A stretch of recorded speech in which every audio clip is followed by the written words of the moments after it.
Well, good afternoon, everyone, and thank you for joining us. I'm absolutely delighted to have Sheila Driscoll with me today, who's come to us from Silicon Valley, where she lives. But we're going to have a meandering conversation because she is involved in so many things. We think it would be nice to see what the life of all the evolution of the things that you find important happens to be. We know technology can unlock all kinds of opportunities locally and globally. However, it's when technology collides with what makes us human that the magic really happens.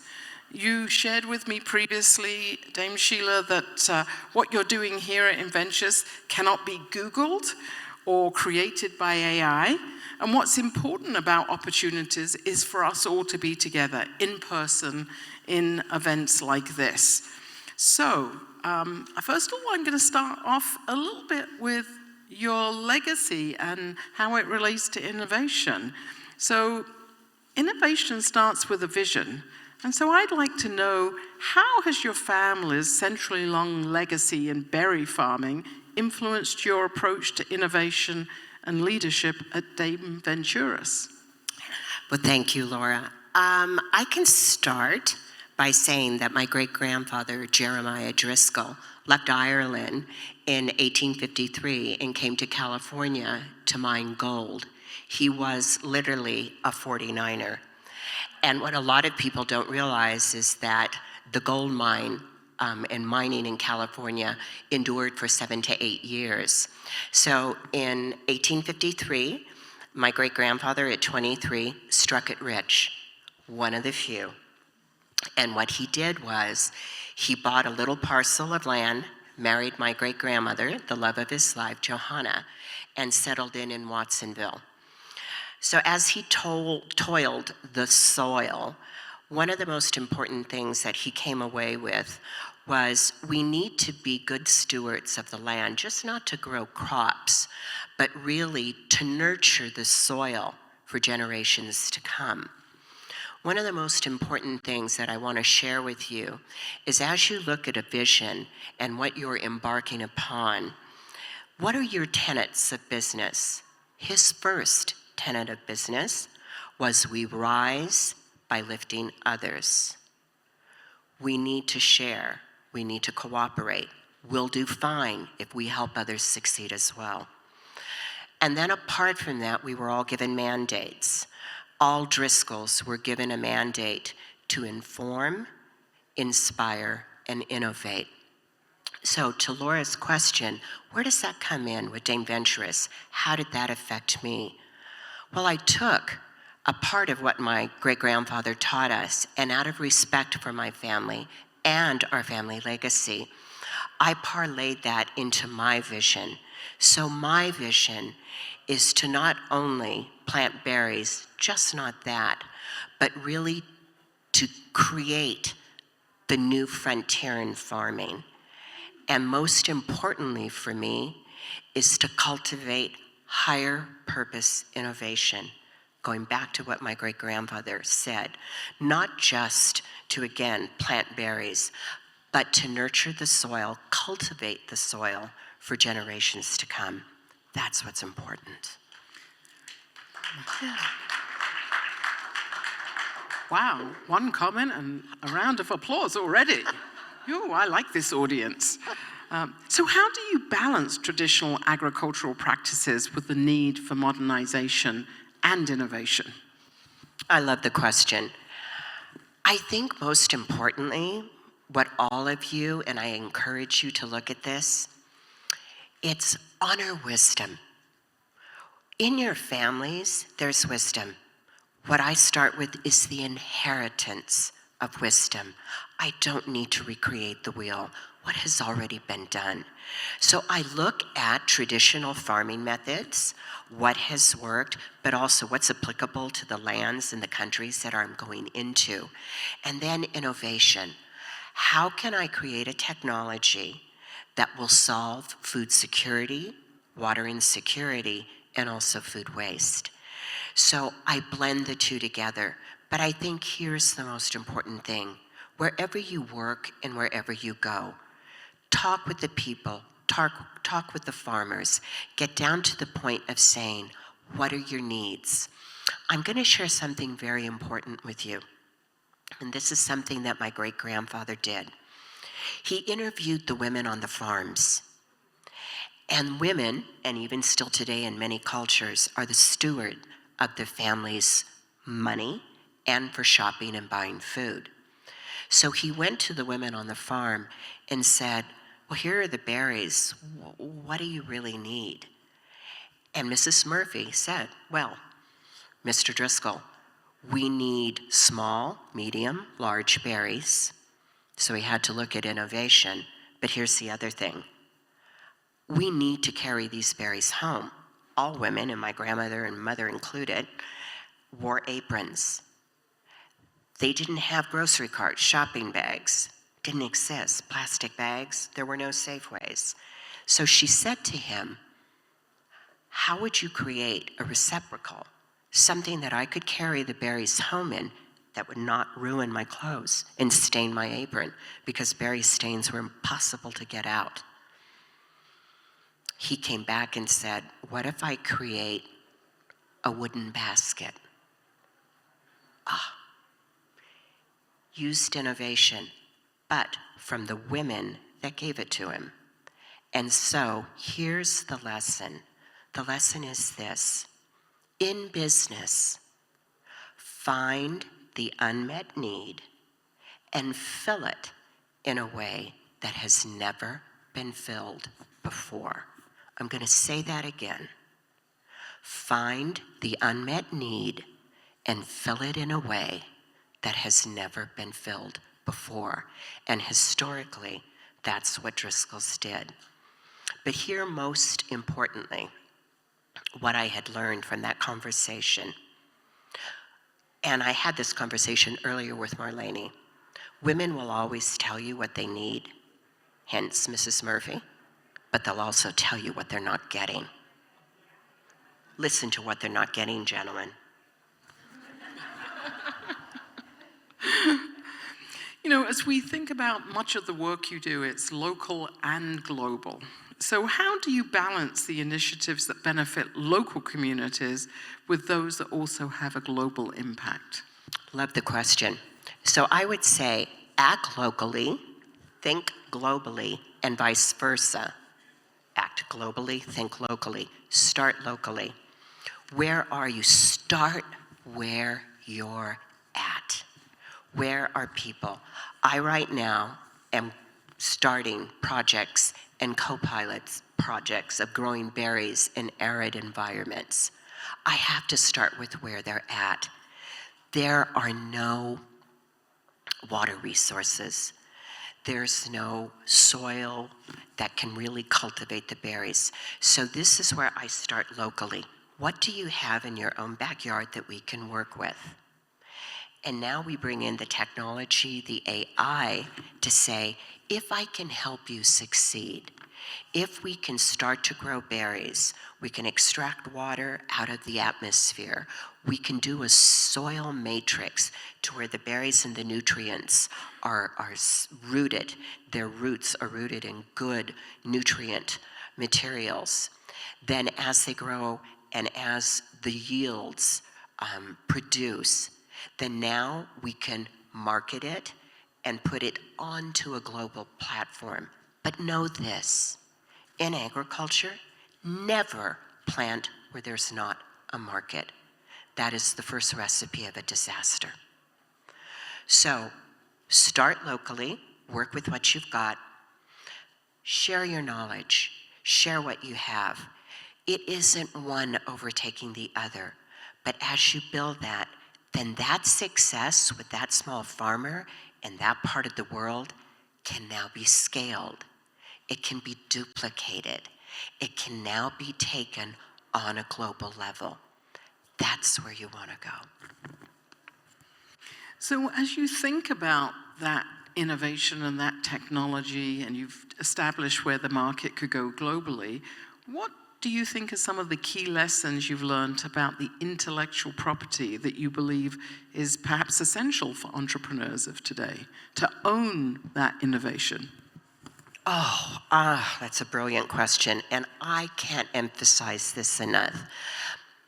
Intellectual property is not a shield, it's a sword. But here's what you must know. It's a business asset. Patents, copyright, trademarks, all of that, what does that do for your business? And what have I learned? When I first started out, I have on my team at this point a brilliant professor from George Brown College in Toronto, Professor Peter Wittes, who cautioned me and warned me. He says, Sheila, even from the name of your company to the products that you're creating, he said, trademark them. I didn't know, and thank God I listened. That's where I think I'm ahead of the curve. Also with the patents, because as you move forward, what you need to look at with intellectual property, your products are going to change. You will create byproducts. And there is a term in the world of patents and trademarks called workarounds. Everybody will find a way to work around what you just patented. Really take a hard, deep, cold look. As have I thought about everything? Is there a way that they're going to come around and stab me in the back on this, or going, oh, I didn't see this coming? This is why I can say, look at your intellectual property. When you get down to business negotiations, that's first and foremost because it's an asset. 2, international partners. They're gonna look, have you patented this, Ms. Driscoll? Do you have a trademark for this, Ms. Driscoll? Do you have licensing properties, Ms. Driscoll? I looked at all of that before I started out the gate. So don't rush, don't do crazy things. When you've got an idea, look and go, is that name trademark out there? And also, don't forget websites. My glory. Think of some of the websites right now that are worth millions because somebody grabbed it with both hands and saw ahead of the game. So my advice to you with intellectual property is cover it as best you can. You won't be sorry. And I'm grateful for the advice that I got because I'll give you a lesson. What happened to the McDonald brothers? Ray Kroc didn't make his billions selling burgers, folks. He trademarked the name. They lost everything. Yeah. Agriculture is a field as old as civilization, yet it continually evolves. In a rapidly changing world, how do you ensure that Dame Venturus remains at the forefront of not just innovation, but the philanthropy that you undertake as well?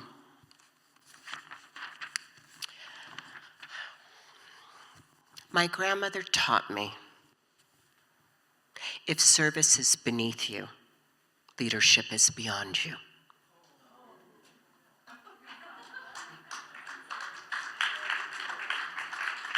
Giving back philanthropy is one of the most important components of my business model and how I conduct myself in business. And the reason why, yes, innovation can be great. We can have all the newfangled technology, but what are you giving back? Kevin Spacey said it very properly. He says, when you get to the top floor, send the elevator back down.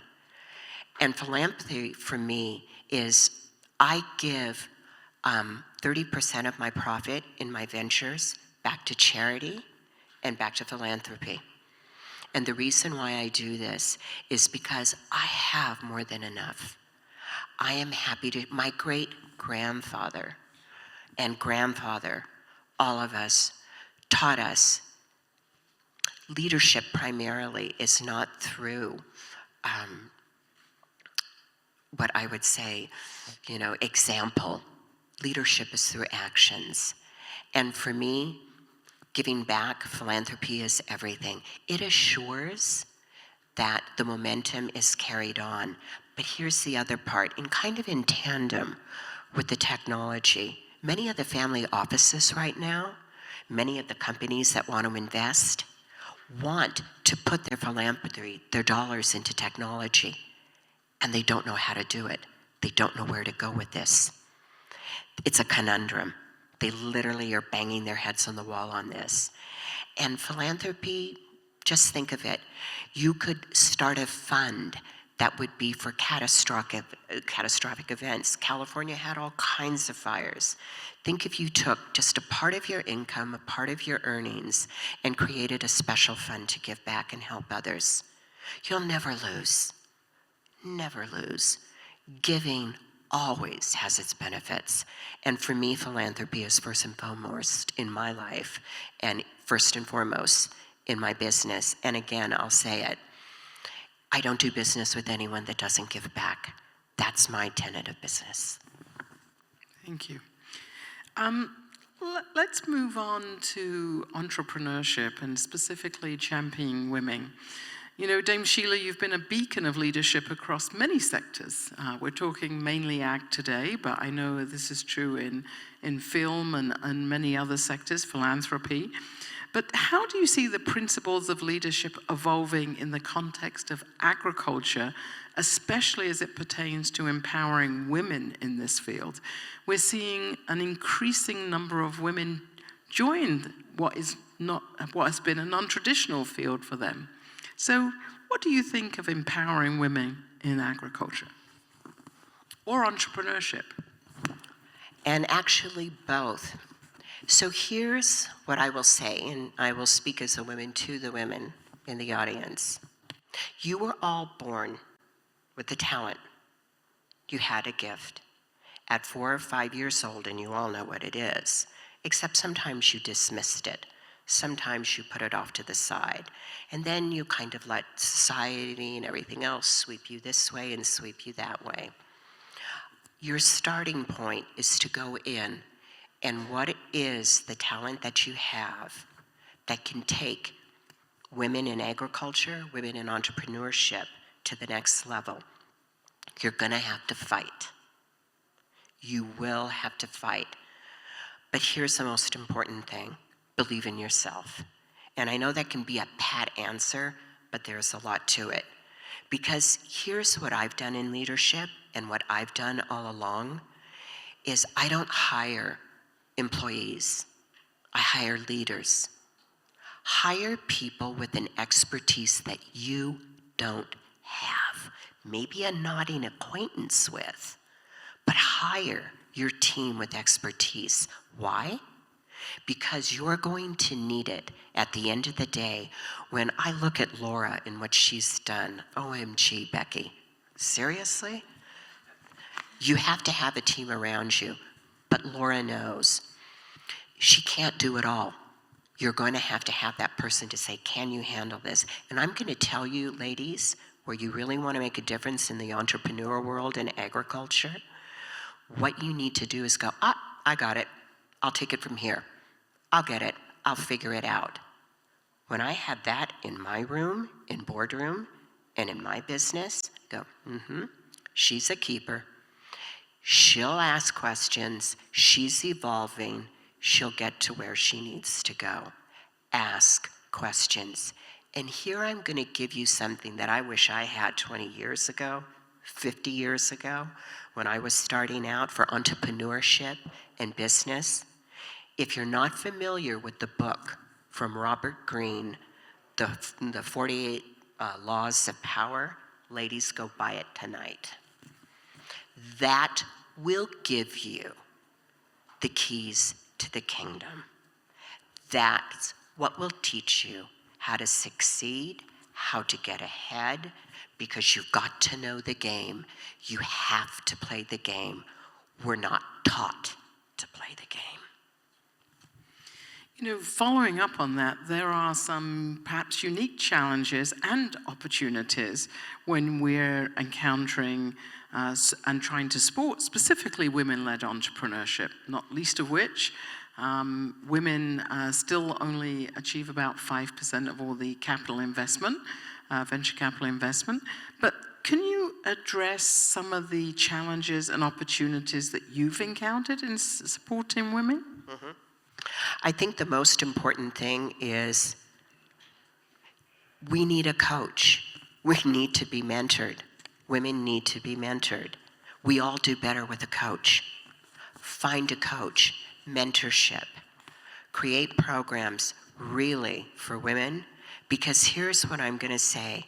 Ladies, find someone who can teach you how to negotiate. Find someone who can teach you finances. Not all of us are lucky to have that under our belts. And having a mentor, someone you can go back to, a coach that you can keep learning with, growing with. All basketball coaches have an assistant coach. It's for a reason. All teams are there to win. There's no one in sports, women included, that have the mindset of going out and losing on the court or the field. Why? Because they have a coach. That's where I would say, do this. Get a mentor, and as soon as you can. You know, one of the things I've often advised women on is also put your own personal board of directors together. 3 to 5 people who are not just your friends, but people who have skills or you admire, and you'd be amazed how they can give you advice. Yes. The mentorship and the philanthropy role combining together. Can you share a pivotal moment in your career where philanthropy played a very crucial part in looking at shaping your path forward? Oh, what a beautiful question. So I mentioned earlier that we're all given a gift at birth. We're given a unique talent. Sometimes we don't see it immediately, but as time and life evolves, we do. My gift was foreign language, and I had a love of foreign language. Fast forward, I studied it, and I majored in it in college and did a double major of French and Spanish. But where is this all going to go? How did that impact me in philanthropy? So I was a Rotarian, and one of the great things that happened was I was invited to go on a medical mission. And we were donating wheelchairs to people that were in Texcoco, Mexico. By luck, I could speak Spanish. But here's where it really came home to me. We were out on a field, and we were giving people wheelchairs. And this one old woman came up to me, and she said, "Señora, I just want to thank you today and want to send you blessings on your return home, that today you completed my family."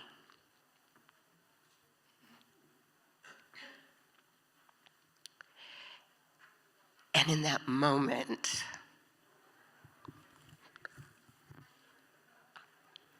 that philanthropic act of giving changed my life. So how many people here speak Spanish? Raise your hands. So for these people, Dame Sheila, say something in Spanish to them.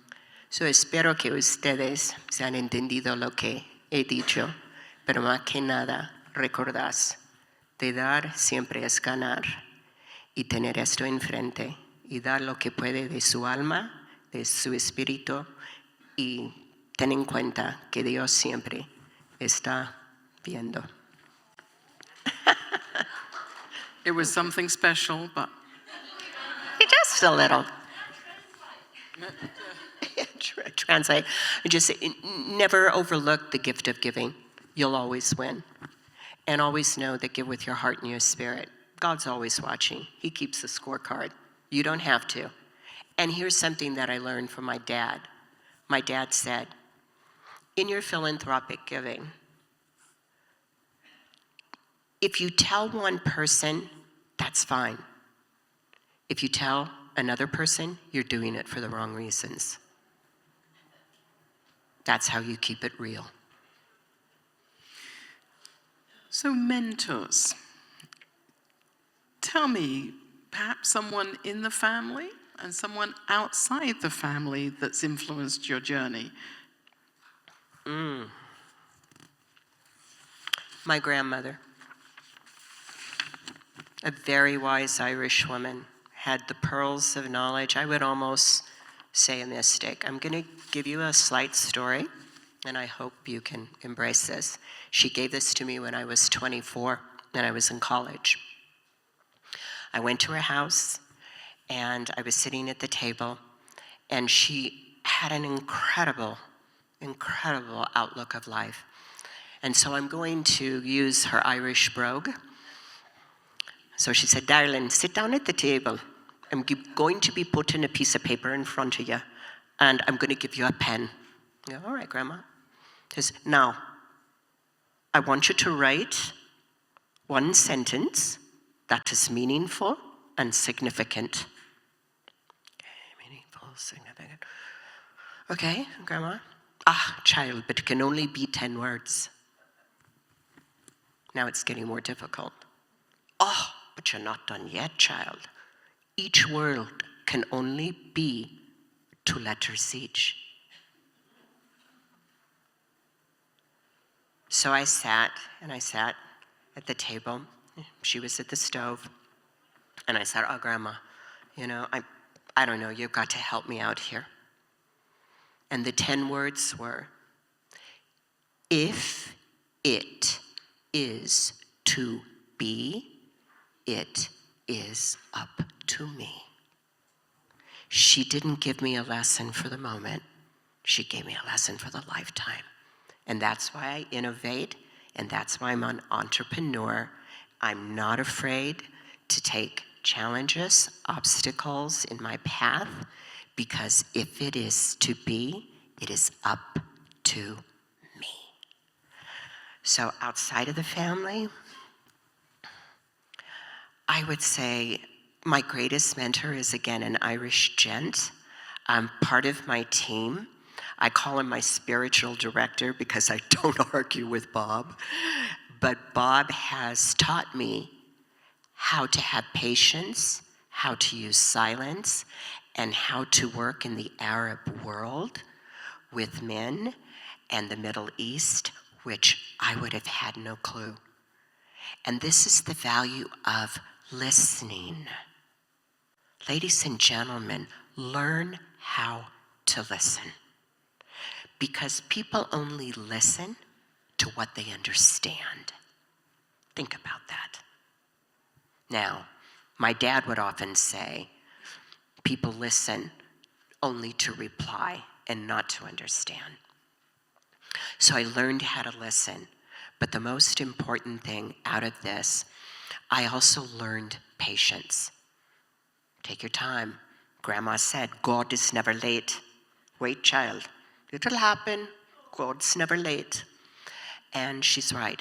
So in this valuable journey forward, as I said earlier in the conversation, the inheritance of wisdom, embrace that. The keys are there. And she had one thing with fear. She said it's an acronym. Face everything and run, or face everything and rise. So I do the latter and not the former. Now, you tempted us during what you just said about Bob and his advice for the Middle East. So what are you doing in the Middle East? So, as this crazy Irish woman would have it, what I'm doing is I've created a new frontier in farming with my team.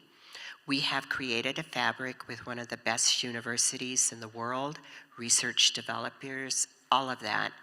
And with this technology, the fabric is hydrophobic and hydrophilic. And what does that mean? That means we do harvesting. So we studied the Namby beetle, because the Namby beetle has these properties on its shell and on its skin. So what we do, the fabric during the night extracts moisture and humidity from the air. Understand that in the Middle East, 90% of the water is saline because they're surrounded by the sea. there's really no fresh water sources. So we extract fresh water out of the air. The netting captures it and then releases it back to the berries that are connected on a misting system. So we've done soil matrix. We look at the nitrates, the phosphates, and we put the berries in their own baskets. And as time goes on and with the days and the nights, the water that we extract from the atmosphere sweetens the berries. So there's a lot of plants, and people aren't aware of this, that do not like saline water. They cannot grow in it. They hate it. And so we're growing berries now, as they would say in the Middle East, inshallah, that will produce a yield, but that will retain 100% of their nutritional value, that taste good, and have medicinal properties. So this is where we go to innovation. It's nurturing the food systems for global generations to come, kind of borrowing that page out of my great-grandfather's book. Thank you. Thank you.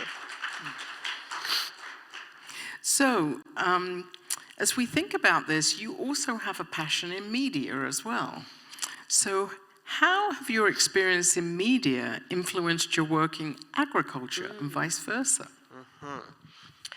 So I got into film several years ago, and I have a career in film. But also I think probably one of the most important things, and where I kind of got my feet wet as a child, is that my aunt is Bing Crosby's uncle. So really, my uncle is Bing Crosby. So yes, there was the golden cinema of Hollywood. But how I've used media is really telling stories. And how do we combine that narrative? Storytelling is everything. It's what people will remember. It's what you'll walk away with. But how does that apply to agriculture? Take a look at the websites that are looking at climate control, looking at food security, water insecurity. You must tell a compelling story. Otherwise, the mission, the values are lost. They're gone. And now with all the plethora of information and what AI right now, in so many things that you can really weave an incredible narrative in agriculture, think of what you can do visually at a conference, what you can do on a website, but more important, really getting out the message. Media allows you speed of light access. Information can be shared. But again, I go back to investors. Are you making a difference? Are you telling a compelling story where they want to invest, where they say this is a good investment for me, and are these people going to be stewards of my income? That's where media can really shape agriculture. And I'll add one more. One of the new things that's happening is AR, creating virtual farms. So where you can now create a virtual farm and you can project it into Peru. And the people that are in Peru can go, oh, I know where to plant that. I know where to hook that up, that. AR is changing agriculture in ways that are unbelievable. And for those of you who haven't been to the AR offering, VR and AR, you'll find that on the other side of the building on the first floor. So please go take advantage of a virtual session. I'm going to throw this open to the floor for questions. And so if you have questions, there is a runner here, thank you, with a couple of microphones. Could you just raise your hands? Please, here right at the front. And don't be shy, I don't bite. Too hard. Yeah. Thank you so much, ladies. My name is Shay, and my question is, when you are trying to grow and keep developing, what are some key questions that you've asked yourself that really unlocked the next levels of growth, either in yourself, your leadership, or your business? I say when I'm faced with difficulties or faced with decisions, What I do is I step back, and I really encourage all of you to take a moment of reflection. Go, what do I want to accomplish? What do I have in my toolbox to accomplish this? And do I have the right team around me that can make this happen? Now let's say it all blows to holy hallelujah because it didn't work. Step back.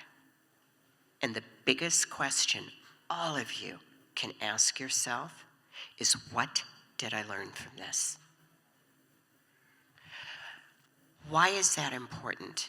Because it becomes an exercise, not a punitive exercise. It becomes an exercise in development. What did Maya Angelou say? If you know better, you do better. Apply that principle in business. And I can tell you this, you will sleep at night. You won't beat yourself up. Failing is a part of success. And go back and go, what did I learn? And what would I do differently? Now you're on your way. Thank you. There was another question here up front. Yes? I'm sorry, the lights are bright, so it's hard to see.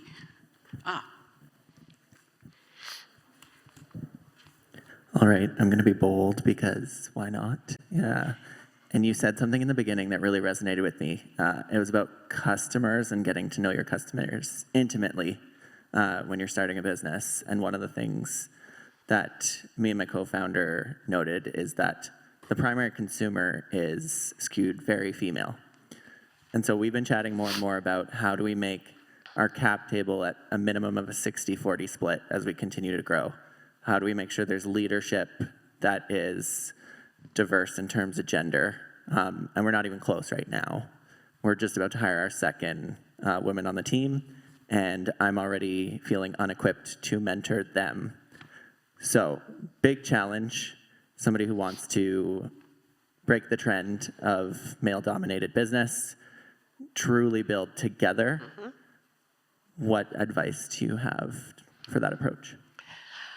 It's what I did, because several years ago, even 50 years ago, when I got out of high school, there was no role for women in agriculture, just none. And I remember my dad saying, well, Sheila, you could be a secretary. Really, Dad? No, I don't think so. That's for my sister Maureen, not for me. And she did, and she left. So, but to answer your question, I think I'll go back to what I said initially. The most important thing that you need to do is hire leaders and not employees. And you really need to get down as to where are the gaps, where are the holes in your organization? Where are you finding difficulty? Are there women out there? And don't put up, the multicolored faces and just kind of the token females. Everybody sees through that. Look at their resumes. What are the questions that you ask them when you bring them on? But most importantly, will they add value to your organization? And here's what I invite you to do. Look at the women that you bring on and say, is she a leader or is she an employee? Number one. But two, if given the education, if given the skills, could she be the next person to run this company? And can we provide her, what I had said earlier, the mentorship, negotiation skills, financial acumen that she's going to need to make our company shine? Invest in those that are the closest to you. The returns are magnificent. Women have an indomitable spirit. We're givers. We respond to positive energy. We respond to positive accolades. Work with us, shape us, help us. Bob did, my grandmother did.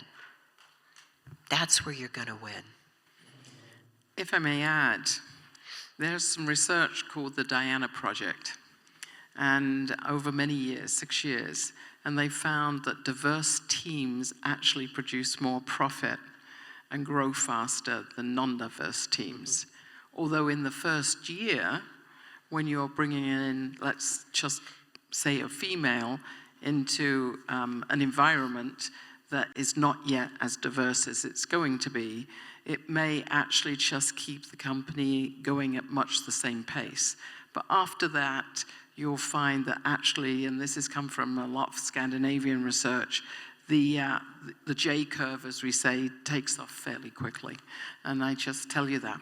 The other thing I would like to share is, who do you think has 85% of the buying power in this world? Yeah, you know, don't you? So it's always handy to have that other female perspective of who the buyer is from many perspectives. There's another question back in the audience. Hello, thank you for the great advices. So how does one balance between sharing the idea and protecting the idea? Because all I hear sometimes is, oh, share the idea, and then, on the other hand, I hear that protect your idea, get IP. How make it more pragmatic? Thank you. So, most importantly, when you have an idea, before you share it, make sure that you can trademark it so that you own it outright. See what you need to literally own it. So the trademark, if there's any patents you need to do, don't share that yet. That is where you not only build the paperwork around it, but the protection. Now, there is the wonderful document called an NDA.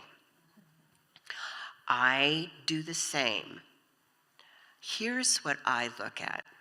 When I have people sign NDAs, I don't share everything up front. I don't. Because you have to build trust.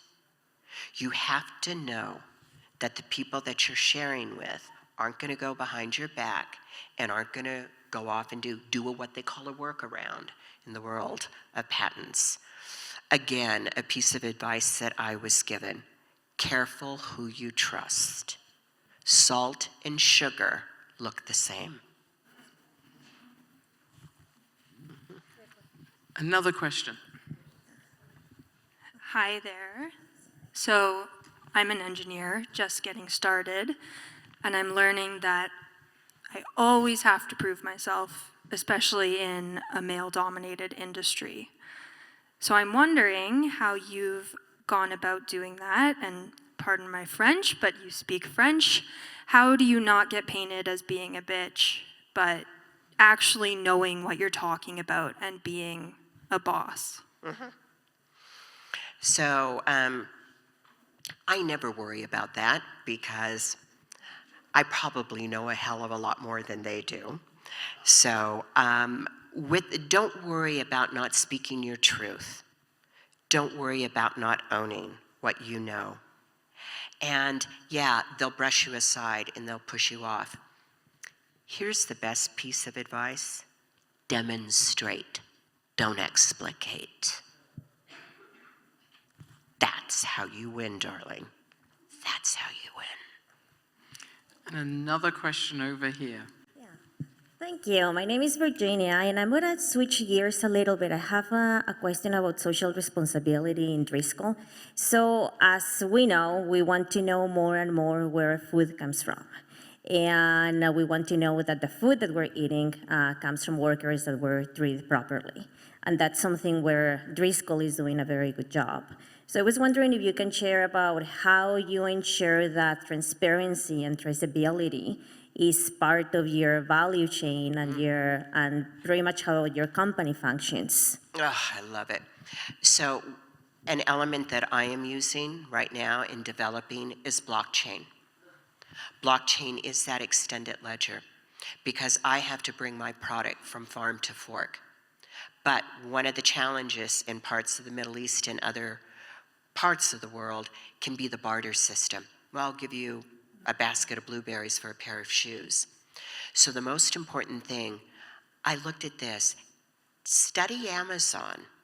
Look at the model that Amazon has used. How is it that you can get onto your computer, order a box of Kleenex, and tomorrow it's at your front door? Okay? That's a very sophisticated system. My answer is this. Along the nodes, in my case, from farm to fork, how do I incentivize? That's the key word. How do I incentivize the man who tills the soil, to the one who picks the berries, to the one who washes the berries, the one who puts it in the box?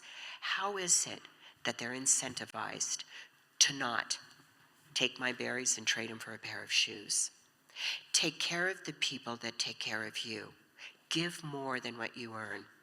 Long, long ago, my family's model, and they still use it, and I'm going to share it, they gave 84% of the profit to their farmers and kept 16. We haven't done bad, have we? Give more than you get. Incentivize.